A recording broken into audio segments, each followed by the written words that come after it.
Hi, I am Roger Jose, Managing Director of Alpha Academy and Genius Integrated School, Alappuzha. 2024 കേരളത്തിലെ engineering pharmacy admission ലഭിക്കാനുള്ള allotment പ്രോസസ്സിംഗിന്റെ first allotment publish ചെയ്തു. 13th മുമ്പായി admission ലഭിച്ചിരിക്കുന്ന allotment ലഭിച്ചിരിക്കുന്ന മുഴുവൻ വിദ്യാർത്ഥികളും fees അടച്ച് നമ്മുടെ അഡ്മിഷൻ ഉറപ്പാക്കണം. കേരളത്തിലെ എഞ്ചിനീയറിംഗിനും ഫാർമസി കോഴ്സുകൾക്കും അഡ്മിഷൻ ലഭിക്കാനുള്ള ഓപ്ഷൻ രജിസ്ട്രേഷൻ കൗൺസിലിംഗ് എന്ന് പറയുന്നത് തന്നെ 4 ലെവലിലൂടെയാണ്.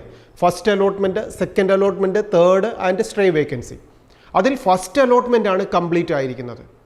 കേരളത്തിലെ എഞ്ചിനീയറിംഗിൻ്റെ ഗവൺമെൻറ് സീറ്റും പ്രൈവറ്റ് സെൽഫ് ഫിനാൻസിങ് സീറ്റുകളും ഇതിനോടൊപ്പം ഫാർമസി കോഴ്സുകൾക്കും അഡ്മിഷൻ ലഭിക്കാൻ ആഗ്രഹിച്ചിരുന്ന മുഴുവൻ വിദ്യാർത്ഥികൾക്കും തങ്ങളുടെ പ്രയോറിറ്റി അനുസരിച്ച് ഓപ്ഷൻ കൊടുത്തതിൻ്റെ അലോട്ട്മെൻ്റ് ആണ് പബ്ലിഷ് ചെയ്തിരിക്കുന്നത്. ഈ വർഷം ഗവൺമെൻറ് സീറ്റിൽ തന്നെ 21,156 വരെ വന്നിരിക്കുന്ന വിദ്യാർത്ഥികൾക്ക് കേരളത്തിലെ ഏതെങ്കിലും ഒരു ഗവൺമെൻറ് കോളേജുകളിൽ നാം അപ്ലൈ ചെയ്തതിനെ ബേസ് ചെയ്തിട്ടുള്ള ഡിഫറെൻറ്റ് കോഴ്സുകൾ ലഭിച്ചിട്ടുണ്ട്. അപ്പോൾ അതുകൊണ്ട് തന്നെ നമുക്ക് ഇപ്പോൾ ലഭിച്ചിരിക്കുന്ന സീറ്റ് ഓരോ കാൻഡിഡേറ്റ്സും എൻട്രൻസ് കമ്മീഷണറുടെ വെബ്സൈറ്റായ ckerala.gov.in എന്ന വെബ്സൈറ്റിൽ എൻ്റർ ആയതിനു ശേഷം നമ്മുടെ പ്രൊഫൈൽ ഓപ്പൺ ചെയ്യുക.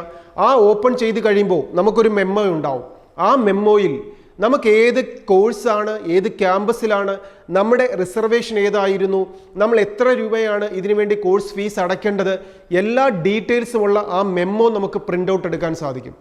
ആ മെമ്മോയിലുള്ള എമൗണ്ട് നമുക്ക് ഓൺലൈൻ ചെല്ലാനായിട്ടോ അല്ലെങ്കിൽ ഹെഡ് പോസ്റ്റ് ഓഫീസിലോ എൻട്രൻസ് കമ്മീഷണർക്ക് ഫീസ് അടയ്ക്കുക. ഈ ഫസ്റ്റ് അലോട്ട്മെൻറ്റിൽ നമുക്കൊരു സീറ്റ് ലഭിച്ചിട്ടുണ്ടെങ്കിൽ അത് ഫാർമസി കോഴ്സോ അല്ലെങ്കിൽ എഞ്ചിനീയറിംഗ് സീറ്റിൻ്റെ ഗവൺമെൻറ്റോ പ്രൈവറ്റ് സെൽഫ് ഫിനാൻസിങ്ങോ ഏതുമാവട്ടെ, നമുക്ക് ഈ ഫസ്റ്റ് അലോട്ട്മെൻറ്റിൽ ഒരു അഡ്മിഷൻ ലഭിച്ചിട്ടുണ്ടെങ്കിൽ നാം കോളേജിൽ പോയി അഡ്മിഷൻ എടുക്കേണ്ട ആവശ്യമില്ല. എൻട്രൻസ് കമ്മീഷണർക്ക് നിർബന്ധമായും ഫീസ് അടച്ചിരിക്കണം. എൻട്രൻസ് കമ്മീഷണർക്ക് ഫീസ് അടയ്ക്കാത്ത ഒരു വിദ്യാർത്ഥികളെയും അടുത്ത അലോട്ട്മെൻറ്റുകളിൽ പങ്കെടുപ്പിക്കത്തില്ല. അപ്പോൾ നമുക്കിപ്പോൾ ലഭിച്ചിരിക്കുന്ന ക്യാമ്പസ് എന്ന് പറയുന്നത് ഞാൻ ഓപ്ഷൻ പ്രയോറിറ്റി കൊടുത്തിരിക്കുന്നതിൽ ഏറ്റവും താഴത്തെയാണ്. ഇതിനേക്കാൾ നല്ല ക്യാമ്പസ് ഞാൻ നേരത്തെ കൊടുത്തിട്ടുണ്ട്, അതൊന്നുമല്ല ലഭിച്ചത്. ഇതെനിക്ക് അത്ര ഇഷ്ടപ്പെട്ട ഒരു ക്യാമ്പസ് അല്ല, അല്ലെങ്കിൽ കോഴ്സ് അല്ല, ഞാൻ ഉദ്ദേശിച്ചതുപോലത്തെ ഒരു കോഴ്സ് അല്ല എങ്കിൽ പോലും അടുത്ത അലോട്ട്മെൻറ്റുകളിൽ നമ്മെ പങ്കെടുപ്പിക്കണമെങ്കിൽ നിർബന്ധമായും 13th മുമ്പായി നമ്മുടെ മെമ്മോയിൽ വന്നിരിക്കുന്ന ഫീസ് അടച്ച് നമുക്ക് ഇതിൽ കണ്ടിന്യൂ ചെയ്യാൻ താല്പര്യമുണ്ടെന്ന് എൻട്രൻസ് കമ്മീഷണറെ അറിയിക്കണം. അത് ഫീസ് അടയ്ക്കാത്ത ഒരു വിദ്യാർത്ഥിക്ക് പോലും അടുത്ത അലോട്ട്മെൻറ്റുകളിൽ പങ്കെടുക്കാൻ സാധിക്കത്തില്ല എന്നുള്ളത് പ്രത്യേകം പേരൻസും കാൻഡിഡേറ്റ്സും ഓർത്തിരിക്കുക. ഇനി ഇതിൻ്റെ സെക്കൻഡ് അലോട്ട്മെൻറ്റിൻ്റെ ഓപ്ഷൻ രജിസ്ട്രേഷൻ എപ്പോഴാണ് തുടങ്ങുന്നതെന്ന് എൻട്രൻസ് കമ്മീഷൻ ഇതുവരെ അറിയിച്ചിട്ടില്ല. ഈ ഓപ്ഷൻ രജിസ്ട്രേഷനിൽ പങ്കെടുത്ത് അലോട്ട്മെൻറ്റിൽ വന്നിട്ടുള്ള അല്ലെങ്കിൽ ഫസ്റ്റ് അലോട്ട്മെൻറ്റിൽ നമുക്കൊരു കോഴ്സ് ലഭിക്കാതിരുന്ന മുഴുവൻ വിദ്യാർത്ഥികളും എല്ലാ ദിവസത്തെയും എൻട്രൻസ് കമ്മീഷണറുടെ വെബ്സൈറ്റിലെ നോട്ടിഫിക്കേഷൻസ് ckerala.gov.in എന്ന വെബ്സൈറ്റിലെ പുതിയ നോട്ടിഫിക്കേഷൻസ്, ന്യൂസ് അപ്ഡേറ്റ്സുകൾ കൃത്യമായി ചെക്ക് ചെയ്തുകൊണ്ടിരിക്കണം. എന്നാണ് സെക്കൻഡ് അലോട്ട്മെൻറ്റ് സ്റ്റാർട്ട് ചെയ്യുക. ഇതിനോടൊപ്പം ആൽഫ അക്കാഡമിയുടെ യൂട്യൂബ് ചാനലിലൂടെ പുതിയ നോട്ടിഫിക്കേഷൻസ് വരുന്നതനുസരിച്ച് പുതിയ വീഡിയോസും ആ സെക്കൻഡ് അലോട്ട്മെൻറ്റിലും അല്ലെങ്കിൽ പുതിയ അപ്ഡേറ്റ്സ് വരുന്നതുമൊക്കെ എങ്ങനെയാണ് വിദ്യാർത്ഥികളും രക്ഷിതാക്കളും ചെയ്യേണ്ടതെന്നുള്ളത് കൃത്യമായ അപ്ഡേറ്റ്സുകൾ ഈ ചാനലിലൂടെ നിങ്ങൾക്ക് നൽകിക്കൊണ്ടേയിരിക്കും. ഈ ചാനൽ സബ്സ്ക്രൈബ് ചെയ്യുന്നതിലൂടെ അതിൻ്റെ നോട്ടിഫിക്കേഷൻസ് ഒക്കെ പേരൻസിന് കൃത്യമായി ലഭിക്കുകയും ചെയ്യും.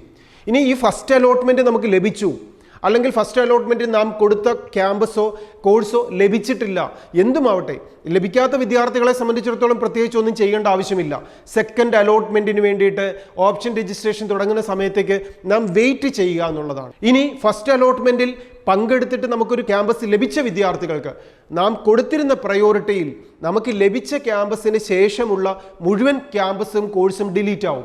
അതിന് മുകളിലുള്ള ക്യാമ്പസുകളും കോഴ്സുകളും മാത്രമായിരിക്കും ഇനി മുന്നോട്ടുള്ള ഓരോ അലോട്ട്മെൻറ്റിൽ നമുക്ക് പങ്കെടുക്കാൻ സാധിക്കുക. അവിടെ സെക്കൻഡ് അലോട്ട്മെൻറ്റിൽ പങ്കെടുക്കുമ്പോൾ നാം ഇവിടെ സബ്മിറ്റ് ചെയ്തിരിക്കുന്ന കോഴ്സോ കോളേജുകളോ നമുക്ക് ലഭിച്ചതിന് മുകളിലുള്ളതിൻ്റെ പ്രയോറിറ്റി നമുക്ക് ചേഞ്ച് ചെയ്യാം, ആവശ്യമില്ലാത്ത ഡിലീറ്റ് ചെയ്യാം. ഇനി ഇത് തന്നെയാണ് നമുക്ക് ഇഷ്ടമുള്ളത്, ഈ ക്യാമ്പസിൽ ഇപ്പോൾ ലഭിച്ചിരിക്കുന്ന ക്യാമ്പസ് തന്നെ പഠിച്ചാൽ മതി, അങ്ങനെയാണെങ്കിൽ അടുത്ത അലോട്ട്മെൻറ്റിൽ പങ്കെടുക്കുന്ന സമയത്ത് നാം ഇത് മാത്രം നിലനിർത്തിക്കൊണ്ട് ബാക്കിയെല്ലാം ഡിലീറ്റ് ചെയ്ത് കളഞ്ഞിട്ട് സെക്കൻഡ് അലോട്ട്മെൻറ്റിൽ വീണ്ടും കണ്ടിന്യൂ ചെയ്യുക.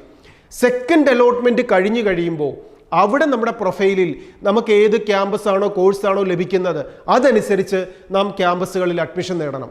അത് ഗവൺമെൻറ് സെക്ടർ ആവട്ടെ, പ്രൈവറ്റ് സെൽഫ് ഫിനാൻസിങ് സെക്ടറുകളാകട്ടെ, അതിൽ തന്നെയുള്ള മാനേജ്മെൻറ്റ് NRI സീറ്റുകളാവട്ടെ, ഇനി ഫാർമസി കോഴ്സ് ആവട്ടെ, ഏതുമാവട്ടെ, സെക്കൻഡ് അലോട്ട്മെൻറ്റ് പബ്ലിഷ് ചെയ്ത് കഴിയുമ്പോൾ അതിനെ ബേസ് ചെയ്തിട്ട് നാം കോളേജുകളിലെത്തി അവിടെ ഫുൾ ഡോക്യുമെൻറ്റ്സ് സബ്മിറ്റ് ചെയ്ത് എൻട്രൻസ് കമ്മീഷണർക്ക് അടച്ചതിന് ശേഷം വരുന്ന ബാലൻസ് എമൗണ്ടുകൾ ആ കോഴ്സ് ഫീസിൻ്റെതാവട്ടെ, ഹോസ്റ്റൽ ഫീയുടേതാവട്ടെ, കോഷൻ ഡിപ്പോസിറ്റ് ആവട്ടെ, അങ്ങനെ കോളേജിൽ അടക്കേണ്ട മുഴുവൻ ഫീസുകളും റെബിറ്റ് ചെയ്ത് സെക്കൻഡ് അലോട്ട്മെൻറ്റ് സമയത്താണ് നാം കോളേജുകളിൽ അഡ്മിഷൻ നേടേണ്ടത്. ഫസ്റ്റ് അലോട്ട്മെൻറ്റിൻ്റെ സമയത്ത് കോളേജുകളിൽ ചേരേണ്ട ആവശ്യമില്ല.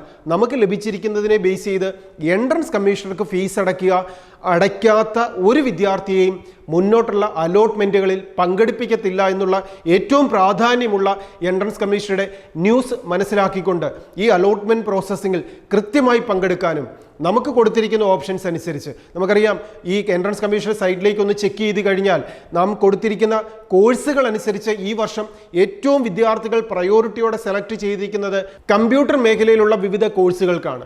ഇനി അതിനോടൊപ്പം തന്നെ ഇലക്ട്രോണിക്സ് ആൻഡ് കമ്മ്യൂണിക്കേഷനും മെക്കാനിക്കലും സിവിലും ഇതുപോലെ മുഴുവൻ കോഴ്സുകളും ഓരോരുത്തർക്കും അവരവരുടെ പ്രയോറിറ്റി അനുസരിച്ച് നാം കൊടുത്തിരിക്കുന്ന ഓർഡറിലാണ് എൻട്രൻസ് കമ്മീഷണർ നമുക്ക് ഒരു സീറ്റ് അലോട്ട് ചെയ്തിരിക്കുന്നത്.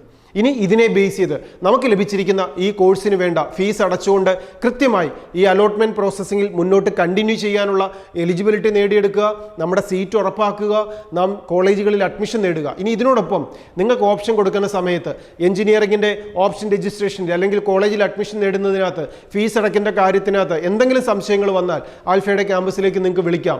നിങ്ങളെ ഹെൽപ്പ് ചെയ്യാൻ ആൽഫ അക്കാഡമി കൂടെയുണ്ട്. ഇതിനോടൊപ്പം നമുക്ക് ഉദ്ദേശിക്കുന്ന ഒരു ക്യാമ്പസും കോഴ്സും ലഭിച്ചില്ല, എനിക്ക് +2 നല്ല മാർക്കുണ്ട്, എൻട്രൻസ് എക്സാമിനേഷൻ നല്ല മാർക്ക് സ്കോർ ചെയ്യാൻ സാധിച്ചില്ല എന്ന് വിചാരിച്ച് വിഷമിക്കേണ്ട കാര്യവുമില്ല. നമ്മുടെ മുമ്പിൽ ഇനിയുമുണ്ട് ചാൻസുകൾ. ഇനി അടുത്ത വർഷത്തെ ഒരു എക്സാമിനേഷൻ വേണ്ടി നന്നായിട്ടൊന്ന് പ്രിപ്പയർ ചെയ്ത് ഏറ്റവും നല്ല വിജയത്തിലേക്ക് എത്താനും ആൽഫയുടെ ക്യാമ്പസ് നിങ്ങൾക്ക് നന്നായി പ്രയോജനപ്പെടുത്താം. കാര്യം ഏറ്റവും നല്ലൊരു വിജയത്തിലേക്ക് പേഴ്സണൽ അറ്റൻഷനോടെ വിദ്യാർത്ഥികളെ എത്തിക്കുന്ന ഒരു സിസ്റ്റവും ആൽഫ അക്കാഡമിക്കുണ്ട്. അപ്പോൾ അതേപോലെ പഠിക്കാനും അല്ലെങ്കിൽ ഓൺലൈൻ പ്രോസസ്സിംഗ് പങ്കെടുക്കാനും ഓപ്ഷൻ രജിസ്ട്രേഷന് പങ്കെടുക്കാനും ഏതുമാവട്ടെ നിങ്ങളെ ഹെൽപ്പ് ചെയ്യാൻ ആൽഫ അക്കാഡമി കൂടെയുണ്ട്. Best wishes.